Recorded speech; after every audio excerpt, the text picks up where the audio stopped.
afternoon students, how are you all? Students, it's your math lecture. Today we are going to start exercise 10.7.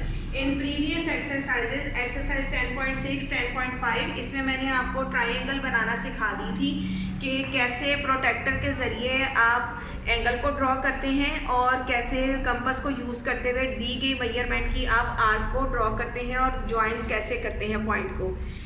Today we are going to start exercise 10.7। 10.7 में आपको कहा गया है construct the right angle triangle. उन्होंने आपको कहा है कि राइट एंगल ट्राइंगल बनानी है और मेजरमेंट्स आपको दी हुई है। मेजरमेंट्स दी हुई है आपको हाइपोटेन्यूज और बेस में या हाइपोटेन्यूज और एल्टीट्यूड की फॉर्म में दे दी हुई है। अब सबसे पहले तो आपको ये पता होना चाहिए कि राइट एंगल ट्राइंगल क्या होती है और राइट एंगल ट्राइंगल के अंदर which part is called hypotenuse, which part is called base and which part is called altitude. Introduction पे आ जाएं। फिगर सबसे पहले तो ज्योमेट्री क्या होती है, ट्राइंगल क्या होती है। Figure having 3 sides is called triangle. एक ऐसी फिगर जिसकी 3 साइड्स हों उसको ट्राइंगल कहते हैं। अब आपके पास राइट एंगल ट्राइंगल है तो उसकी शेप कुछ इस तरह से बनती है, यानी उसके अंदर एक एंगल जो है वो 90 डिग्री का होना लाजमी होता है और जिसमें 90 डिग्री का वन एंगल हो जाए तो उसको कहते हैं आप राइट एंगल ट्राइंगल। अब राइट एंगल ट्राइंगल एंगल के 3 पार्ट्स होते हैं। नीचे वाले हिस्से को आप बेस कहते हैं, साइड वाले हिस्से को परपेंडिकुलर भी कहते हैं और दूसरा नाम है इसका एल्टीट्यूड। और ये जो लाइन है जो ऊपर से नीचे की तरफ डाउन हो रही है इसको आप कहते हैं हाइपोटेन्यूज। अब इन क्वेश्चन के अंदर अगर आपको किसी पार्ट के अंदर बेस दी हुई तो बेस को आप बेस की जगह पर ड्रॉ करेंगे और अगर आपको बेस नहीं दी हुई एल्टीट्यूड दिया हुआ है हाइपोटेन्यूज के साथ तो आप बेस की जगह पर एल्टीट्यूड को भी ड्रॉ कर सकते हैं। चलिए इन क्वेश्चंस को स्टार्ट करते हैं ताकि आपको फर्दर इन क्वेश्चंस के बारे में कॉन्सेप्ट आपका क्लियर हो जाए। क्वेश्चन नंबर 1 आपको कहा हुआ उन्होंने hypotenuse is equal to 8 centimetre, base is equal to 4 centimetre. अब हाइपोटेन्यूज आपको 8 सेंटीमीटर दी है और बेस 4 सेंटीमीटर दी हुई है तो हम क्या करेंगे कि बेस की लाइन ड्रॉ करेंगे, ए भी उसका नाम रखेंगे और 4 सेंटीमीटर की लाइन लगा देंगे। अब पॉइंट ए के ऊपर आपने अपने प्रोटेक्टर को रखना है और 90 डिग्री का बिल्कुल स्ट्रेट एंगल आपने ड्रॉ कर देना और नीचे शो कर देना है कि this angle is about 90 degree. अब थर्ड पार्ट आपने क्या करना है कि आपने 8 सेंटीमीटर की अपनी कंपास खोलनी है और 8 सेंटीमीटर की कंपास खोल के आपने बी से एंगल आर्म के ऊपर एक आर्क ड्रॉ कर देनी है जो कि आपका हाइपोटेन्यूज कंस्ट्रक्ट हो जाएगा, ठीक है। और ये जो एंगल आर्म और आर्क है वो एक पॉइंट के ऊपर मीट करेंगे। इस पॉइंट को पॉइंट सी कहेंगे और बी को और सी को ज्वाइन कर देंगे। आपने कंस्ट्रक्शन में क्या लिखा, draw line segment A B is equal to 4 centimetre. Next क्या लिखा कि construct an angle of 90 degree at point A. ये आपने पॉइंट ए के ऊपर एंगल ड्रॉ किया।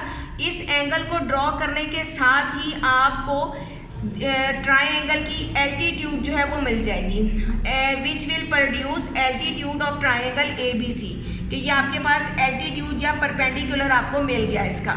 नेक्स्ट आपने क्या किया, draw an arc of 8 centimetre at point B which cut altitude at point C. आपने एक आर्क लगाई पॉइंट बी से 8 सेंटीमीटर की एल्टीट्यूड के ऊपर जो कि जहाँ से हमें पॉइंट सी मिल गया। नेक्स्ट पॉइंट आपने क्या कहा कि ज्वाइन किया बी को सी के साथ और ट्राइंगल ए बी सी आपकी रिक्वायर्ड ट्राइंगल बन गई। नेक्स्ट क्वेश्चन 2 पार्ट हैं, पार्ट 3 और 4 जो आपकी प्लानिंग के अंदर है। 10.7 के आपने 3 पार्ट करने हैं, 1, 3 और 4। 1 मैंने आपको खुद से करवा दिया, 3 और 4 बिल्कुल सेम है, जिनमें से एक मैं आपको समझा दूंगी और दूसरे को आपने खुद से कोशिश करके करना है। नेक्स्ट में थर्ड पार्ट में आपको हाइपोटेन्यूज दी हुई है 5 सेंटीमीटर और एल्टीट्यूड दिया हुआ है आपको 4 सेंटीमीटर। अब यहाँ पर देखें बेस नहीं दी हुई तो बेस की जगह पर आप क्या कर लेंगे, एल्टीट्यूड को आप नीचे की तरफ ड्रॉ कर लेंगे। सबसे पहले क्या किया कि आपने एज अ बेस एल्टीट्यूड को ड्रॉ कर लिया जो कि 4 सेंटीमीटर दी हुई थी। उसी तरह से पॉइंट ए के ऊपर 90 डिग्री का एंगल विद प्रोटेक्टर बनाया। अब यहाँ पर एल्टीट्यूड आ गई तो ऑब्वियसली बात है कि यहाँ पर क्या आ जाएगी, बेस आ जाएगी, क्योंकि पिछले क्वेश्चन में यहाँ पर बेस थी और यहाँ पर एल्टीट्यूड था। अब यहाँ पर क्या हो गया कि ये एल्टीट्यूड बन जाएगा और ये आपकी बेस बन जाएगी, ठीक है। और नेक्स्ट स्टेप में आपने क्या किया कि पॉइंट बी के ऊपर अपनी कंपास को रखा और 5 सेंटीमीटर कंपास को ओपन करके आपने हाइपोटेन्यूज को कंस्ट्रक्ट किया जिस आर्क ने आपकी बेस लाइन को कट किया पॉइंट सी के ऊपर। और बी को सी के साथ ज्वाइन कर दिया तो आपकी राइट एंगल ट्राइंगल कंस्ट्रक्ट होगी। कंस्ट्रक्शन स्टेप में आप क्या लिखेंगे, draw a line segment A B 4 centimetre, construct and angle of 90 degree which will produce base. यहाँ पर क्या था, विच विल प्रोड्यूस एल्टीट्यूड, सिर्फ इस चीज़ का यहाँ पर फर्क आएगा कंस्ट्रक्शन के अंदर। Which will produce base of triangle, draw an arc of 5 centimetre at point B which cut base at point C. यहाँ पर मैंने क्या किया था, which cut altitude at point C, क्योंकि वो वाली लाइन एल्टीट्यूड की थी, यहाँ पर बेस लाइन थी, तो इस आर्क ने बेस लाइन को कट किया किसके ऊपर, पॉइंट सी के ऊपर। Join C to B, B को सी के साथ ज्वाइन कर देंगे और triangle A B C is given triangle. Same construction step इसके आपने लिखने हैं, सिर्फ मेजरमेंट आपने चेंज कर देनी है और उसी तरह से आपने इसको करना है। एल्टीट्यूड नीचे ड्रॉ हो जाएगा, 90 डिग्री का एंगल, 7.5 सेंटीमीटर की हाइपोटेन्यूज बन जाएगी। बिल्कुल सिंपल से क्वेश्चन है, आई होप आप इनको ट्राई करेंगे और आपको अच्छे से समझ आ जाएंगे। Objective exercise question number 1, answer these following question. Number 1 question है आपके पास, right the meaning of word geometry. Right the meaning of word geometry. The geometry word geometry mean the measurement of earth. ये आपको start में मैंने जब इसका introduction दिया था कि ज्योमेट्री जो है वो 2 लैटिन वर्ड से मिलकर बना है, उसमें ही आपको मैंने लाइन पढ़ाई थी कि measurement of earth is also called the geometry. Number 2 question है, what is the mean by right bisector of a line. कि right bisector of a line का क्या मतलब है।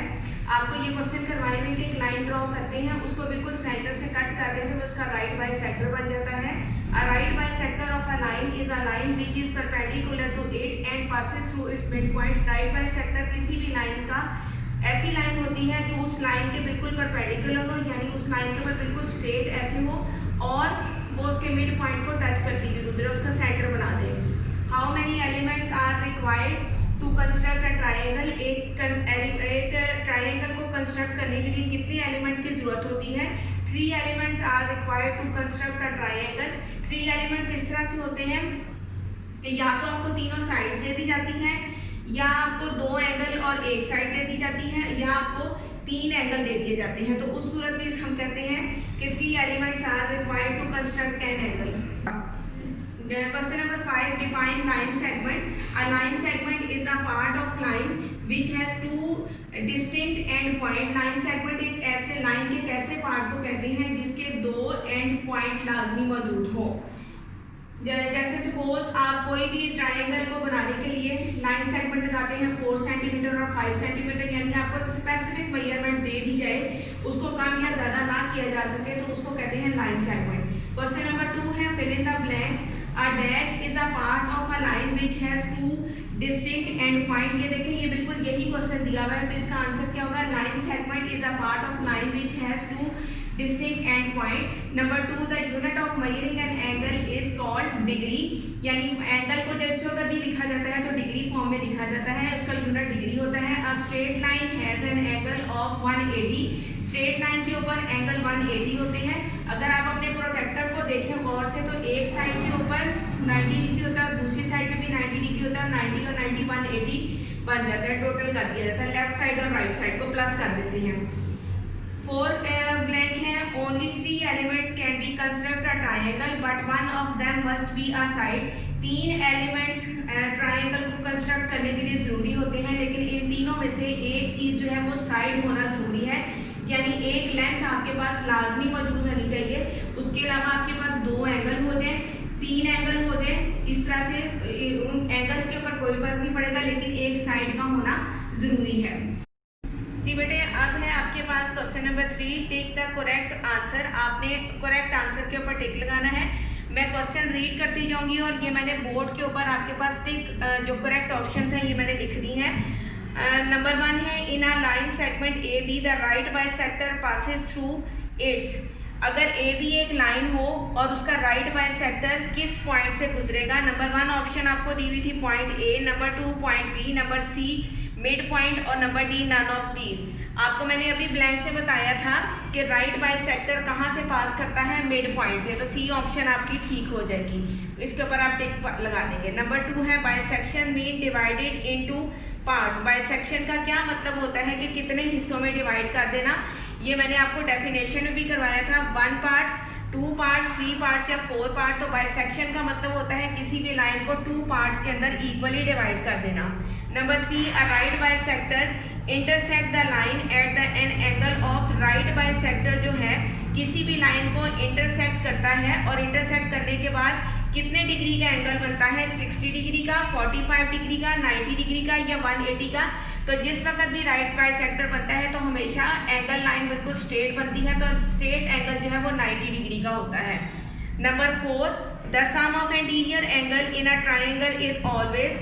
इंटीरियर एंगल किसी भी ट्राइंगल के किसके इक्वल होते हैं, 90 के, 180 के, 240 के और 360 के। तो इसकी करेक्ट ऑप्शन है 180 के। इंटीरियर एंगल हमेशा 180 के इक्वल होते हैं। सम ऑफ इंटीरियर एंगल यानी ट्राइंगल के तमाम तीनों एंगल्स को अगर सम कर दिया जाए, अंदर वाले एंगल्स को सम कर लें तो वो हमेशा 180 के इक्वल आना चाहिए।